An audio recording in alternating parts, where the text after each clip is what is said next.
do not fail because they build bad features. They fail because they build too much before validating the problem. I have seen teams spend 6 months building something that could have been validated in 2 weeks. So here is the real question.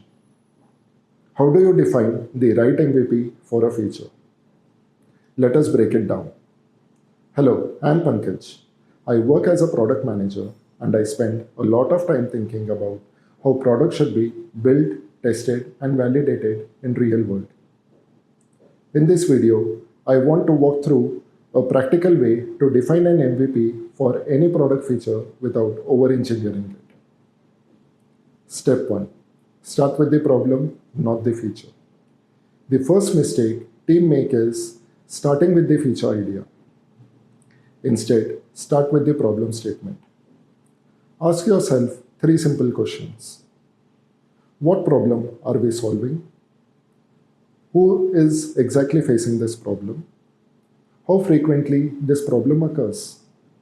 For example, imagine you're building a food delivery app and users complain that they cannot easily reorder their previous meals. Do not start with a feature like we need a reorder button. Start with the problem. For example, users want to quickly repeat the previous order without searching again.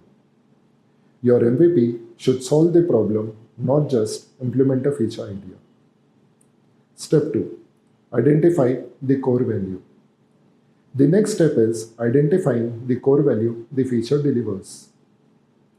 Strip away everything that is not essential.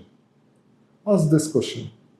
What is the smallest possible solution that delivers the main value? Continuing the reorder example, a full solution might include order history, smart recommendations, one-type order, AI suggestions, personalized reminders. But for an MVP, the core value is simple. Users should be able to reorder a previous meal quickly. Now that the problem is clear, define the simplest way to solve it. At this stage, a reorder button becomes a valid solution. So the MVP could be order history, a simple reorder button. That is it. No recommendations, no AI, no fancy UI, just the core value. Step 3. Define the validation goal. An MVP is not just a smaller product, it is an experiment. So you must define what you want to learn. Ask, what assumptions are we testing? For example, do users actually reorder previous meals? Your success metric could be something like percentage of users using reorder feature, reduction in time taken to place an order, repeat order rate.